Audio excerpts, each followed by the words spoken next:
relative to sentencing, I have a job. And what my job is to do is to hold you accountable. That's to punish you. It's to protect society. It's to find a way that you never come back here again, to rehabilitate you. And it's to deter others from engaging in like behavior. At the point of sentencing, I have to look at different factors. I have to look at your past record. And I'll agree with the defense that the prior record on its face is not as egregious as many cases I see in my courtroom. Quite often you see a background filled with felonies and violence.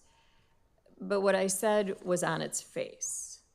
When you look at the record as it's worked through in the pre-sentence investigation, I'll agree with the state that there are some red flags that jump out at you that, that show a level of violence that maybe it may have been a precursor.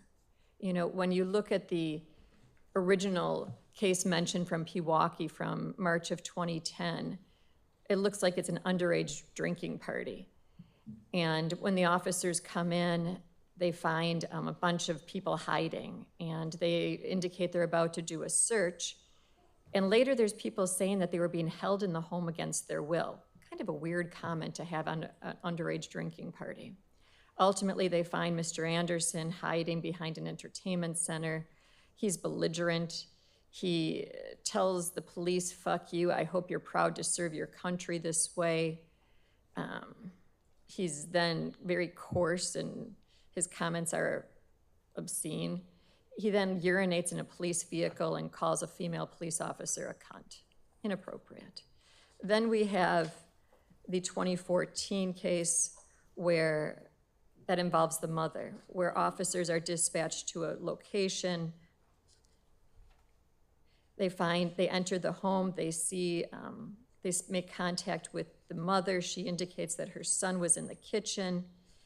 Officers approach and the response is, "What are you gonna do, shoot me?" And he runs out the door. He then jumps into his mother's vehicle and apparently steals the mother's vehicle and drives off. The mother indicates that when she returned home from work, he was acting strange. He was sweating profusely. He argued, he punched a vase, he caused it to fall to the floor. She calls her ex-husband. He pushes the mother into a room and shuts the door. He prevents her from exiting. He then breaks the phone. He's continuing to scream and yell and throw things, at which point she calls the police. Ultimately, what we find is that he returns to the residence. He gets into a physical altercation with Mr. Foose. She's informed that he had crashed her vehicle into the deck at the rear of the residence and fled on foot. Ultimately, we find that the mother's fiance confronts Mr. Anderson, and he throws that person to the ground. He's able to get back in the house and to prevent Mr. Anderson from getting in. He suffered 3 to 4 broken ribs as a result of the altercation. Ultimately, they have to meet with Mr. Anderson at the hospital because it appears he suffered a broken collarbone.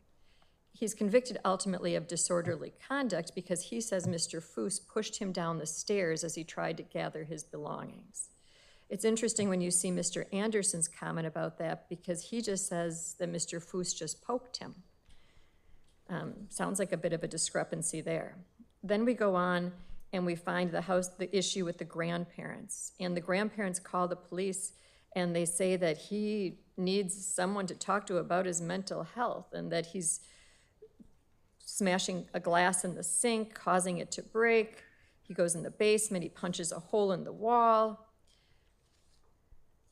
He breaks the other phones. They have to go to a landline at a neighbor's, ultimately to call the police. It just sounds like he is to some extent out of control. He's ultimately on probation. He's given conditions of no drinking. He's given conditions of having anger management counseling. He tells the agent other people probably deserve to do anger management. I don't. He then goes on and tests positive repeatedly. To look at his explanations are ridiculous. At one point, he claims that he accidentally grabbed someone else's Red Bull that had liquor in it, But going through the repeated indication, it sounds like Mr. Anderson's the guy that does what he wants, when he wants, and he follows his own rules, not the rules imposed on him. And that's a frightening thing. You know, I read through the defendant's version of what happened. And it starts off by indicating that he was skeptical to meet with the pre-sentence investigator because he did not receive a fair trial. And there's no reason to believe that this writer's report would be fair or impartial. You know, speaking about the trial, you know, there's a constitutional right to a trial. Every person charged with a crime has a constitutional right to a trial. And we do not in any way penalize anyone for going to trial. It's also a constitutional right to be represented by counsel. And Attorney Cotton did his job, which is just his job to represent Mr. Anderson. That's under our Constitution, the rights that exist. Now, you get credit for taking responsibility. You get credit for resolving a case early. You get credit for stepping forward and saying, what I did was wrong. Because usually this first step in rehabilitation is taking of responsibility. And we didn't have that here. That's why it's important to read what his version is. So you heard him say today that he didn't commit this crime. What he said about the offense was that they met for food and drinks and they proceeded to his apartment, and that's pretty much all there is to say, he said. He offered no other information as to what transpired that night. He later said that he regretted he did not walk Miss Robinson to her vehicle when she left his apartment, and he believed it was at that point she was abducted by an unknown assailant, quote, either from the alley or from my backyard, unquote. When asked how he accounted for his presence in the area where Miss Robinson's vehicle was set on fire, Mr. Anderson said that he was set up. He stated he was in the area to buy marijuana, and quote, and all it would have taken was for someone to know where I lived and where I'd be in the morning, unquote. He would not tell the writer when or how he made the arrangements to purchase the marijuana, and then instead stated, quote, I plead the fifth. He then went on to point to things that he claimed were egregious errors at the trial. He claimed that there was a video that showed the photos on the phone and that the state only played stills of the video. That wasn't the evidence at trial.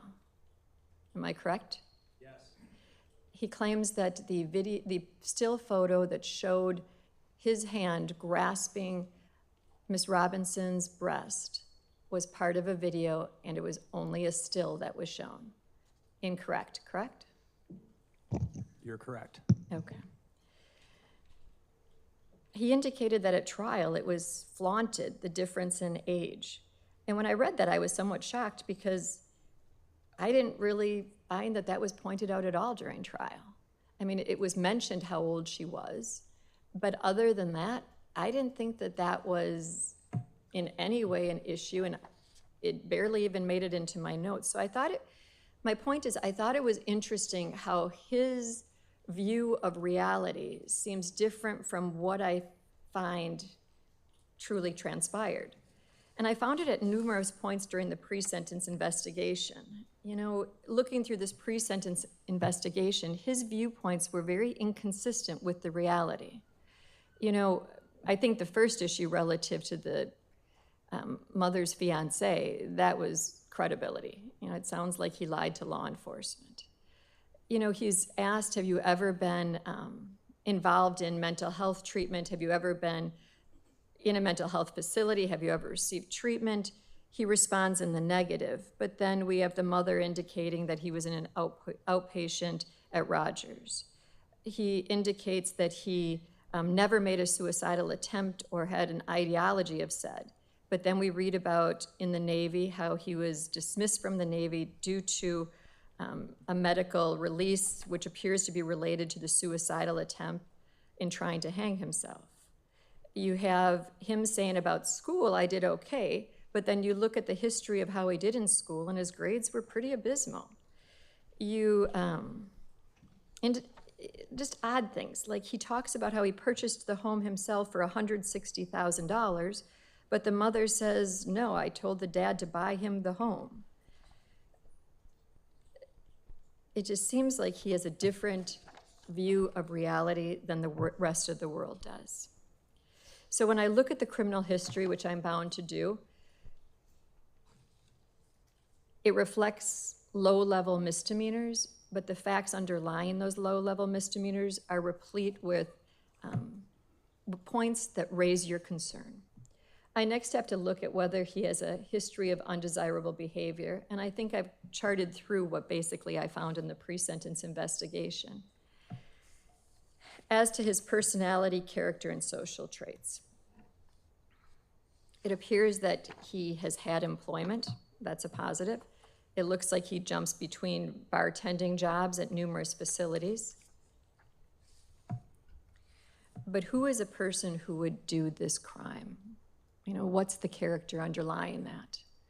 How can someone get to a point of inflicting such damage on a person, not only killing the person, but then dismembering, and then after that, discarding the body throughout the community? It's unconscionable, is where it comes down to. I did read the letters that were supplied on behalf of Mr. Anderson, and I do agree. They paint a picture of a man who helped his family when in need, who cared for animals, who went out of his way to love and support his family. But they love him, and that's clear. And that weighs on his behalf. You know, the fact that there are people out there that care and love him, that says something good. You know, quite often we do trials or we go to sentencing and there's no one here on the behalf of a defendant, which is really tragic and sad. So it says something good that a family does still care about him. I have reviewed the pre-sentence, and I've taken into consideration what's stated therein.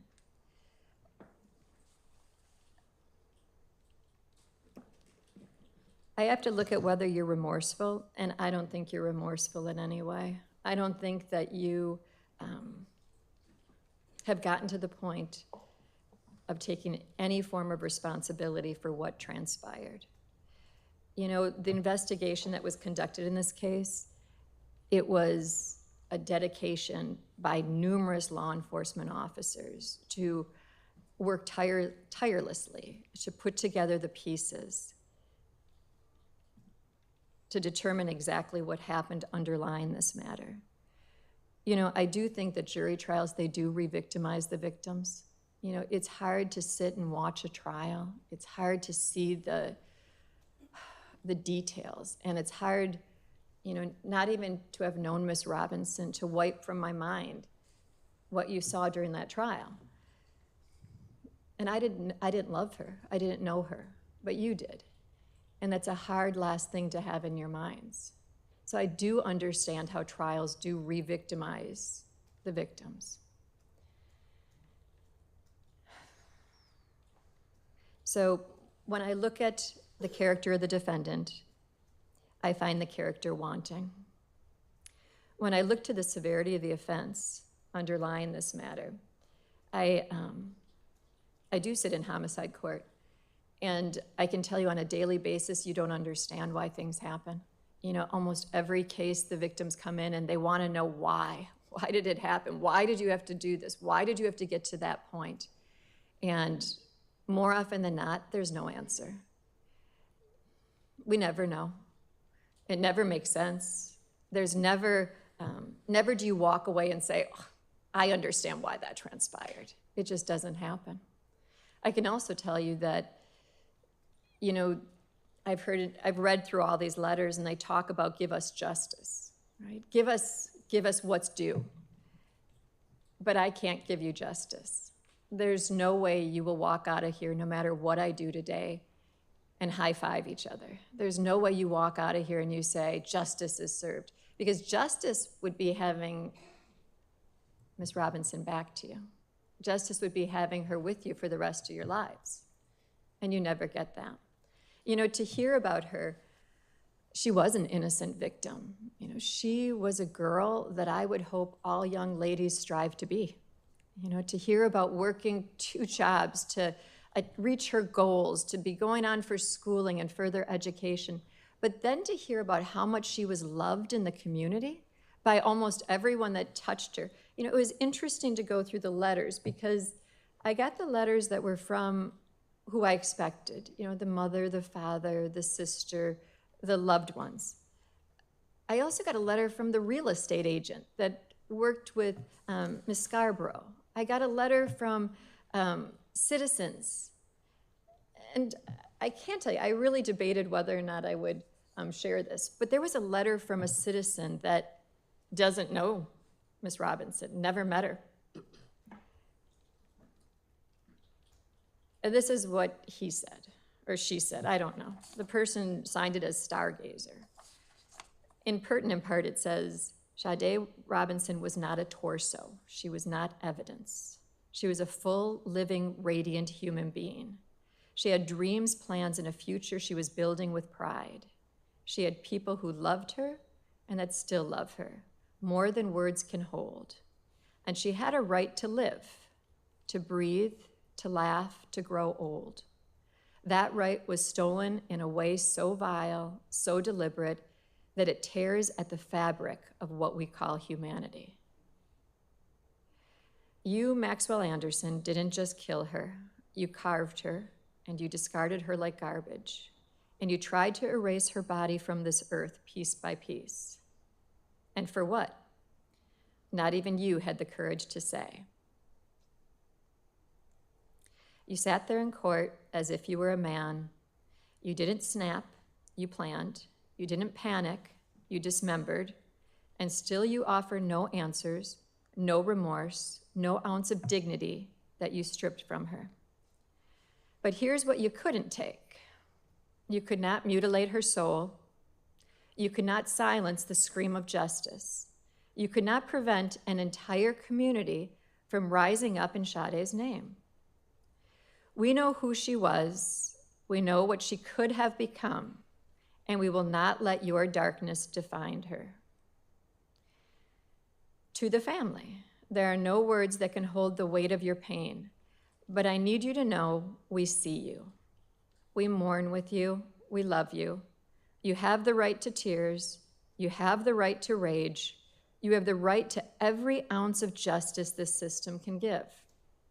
May you feel her arms in the wind. May you hear her laughter in your memories.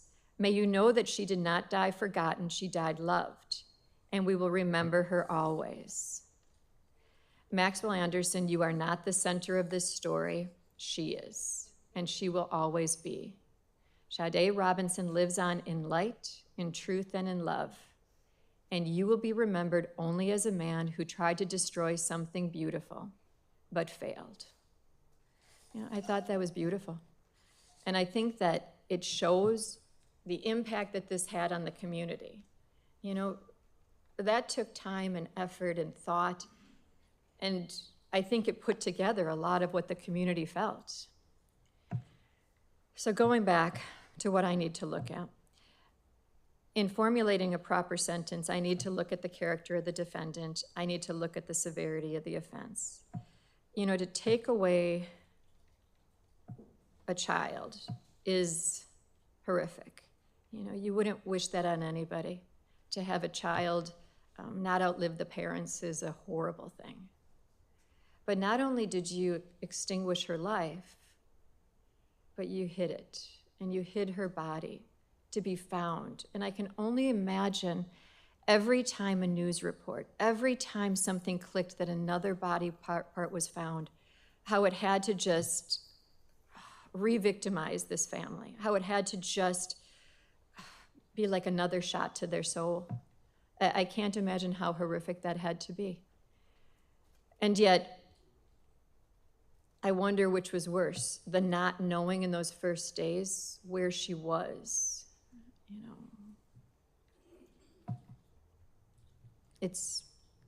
I can't even think of a word, horrific. It's beyond imaginable for a parent to think of not being able to know if your children are dead or alive, and then to learn that they were dismembered and disgraced to the extent that this poor girl, her body endured, is beyond understanding. So the severity of the offense, I'll agree. It's definitely at the top of some of the worst homicides I've seen in this court. Looking at the impact on the community, I read that letter because I thought it stated to a great extent what we're here about. You know, what my job is to do, it is to hold you accountable and to punish you. It is also to protect society. And that's about how do we figure out if at some point you're redeemable?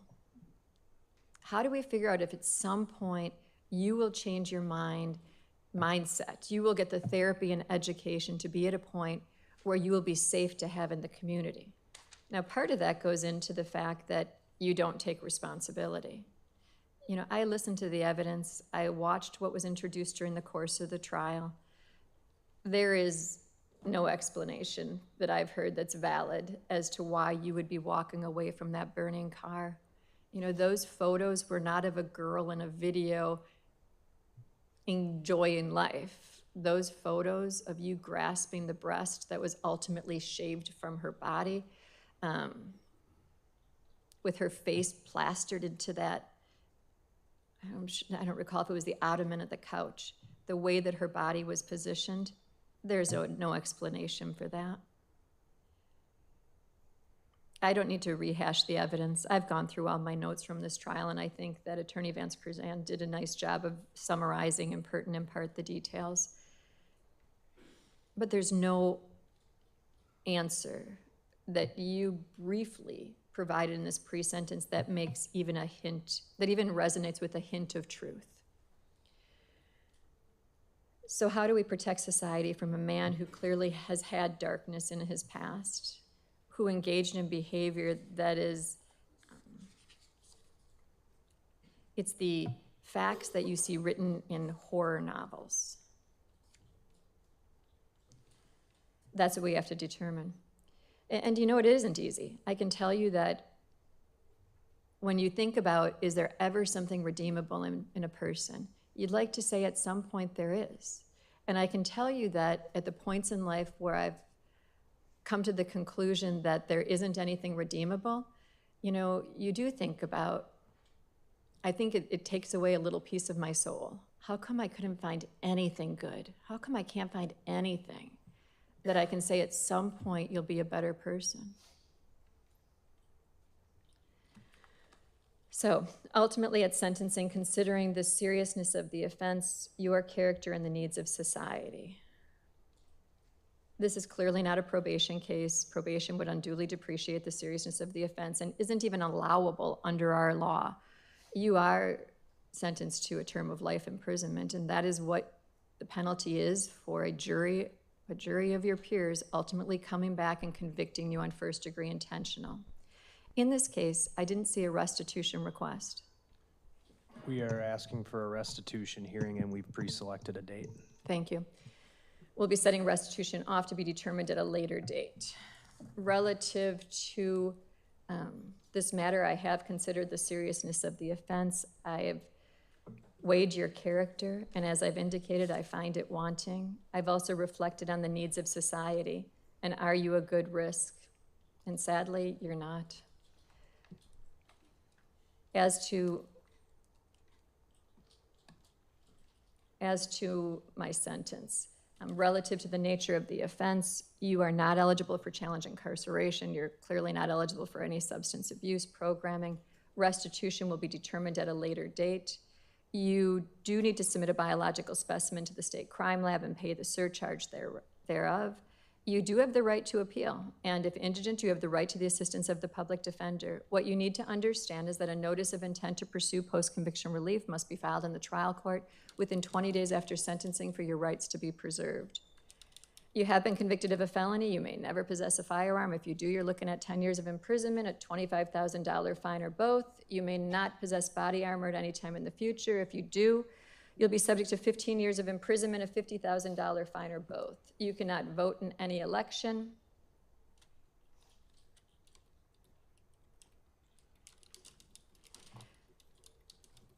I'm going to waive all non-mandatory fees, costs, and assessments. I'm ultimately going to want payment for restitution first and foremost. So we're going to determine that on a later date, but due to that, I'm not imposing any fine. The fees, costs, and assessments will be payable during your term of confinement at a rate to be determined by the DOC.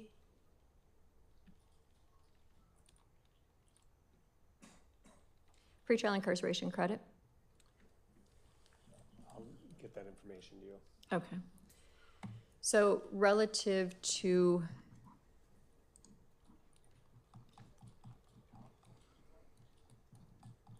one moment.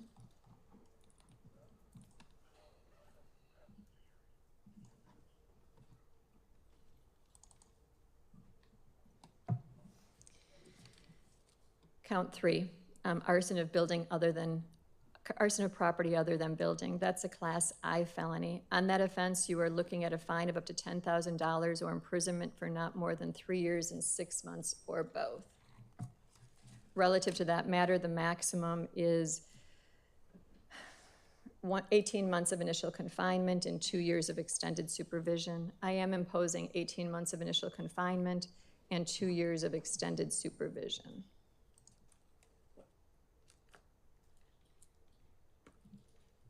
One moment.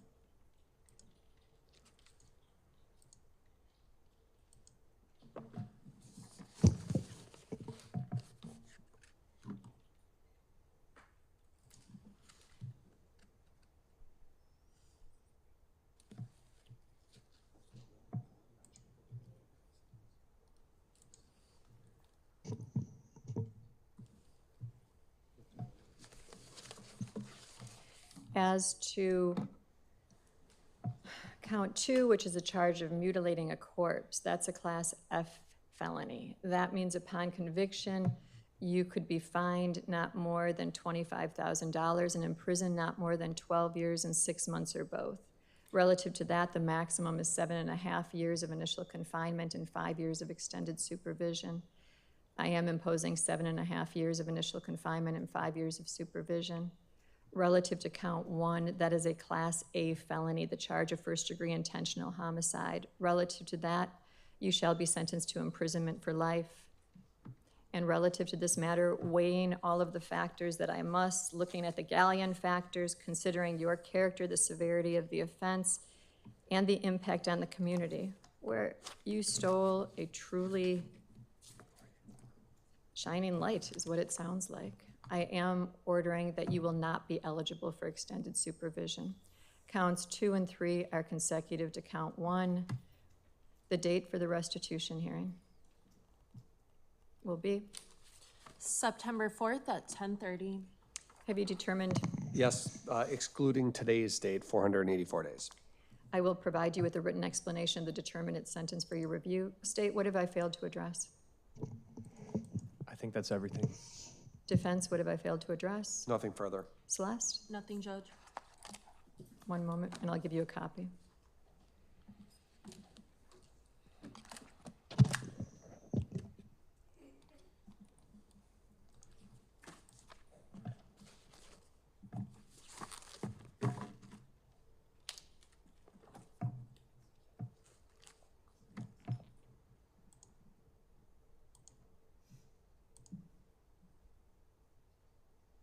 Is there a printer in the paper?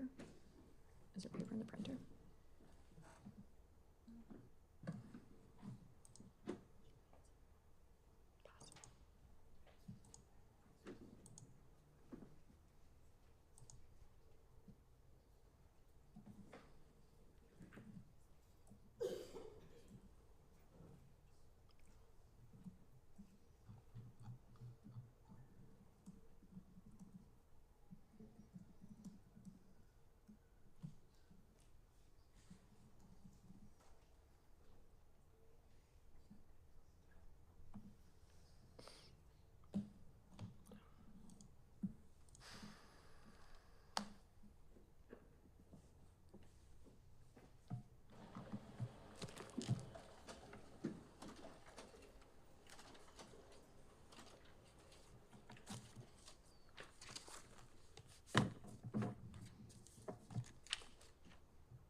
You know, moving forward, just an idea.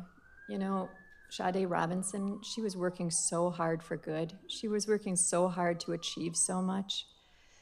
I haven't heard a word about how she was involved in violence or any type of attack or any type of ugliness. Wouldn't it be great if we all move forward not thinking about retaliation or revenge or hunting people, but about let's emulate that spirit and move forward trying to be kind and gracious to all. I mean, that's clearly the effect she had on the community. If we all try a little harder to step away from violence and to be kind to each other, to communicate more, maybe our world will be a better place. Just an idea. Thanks, everybody. Thank you.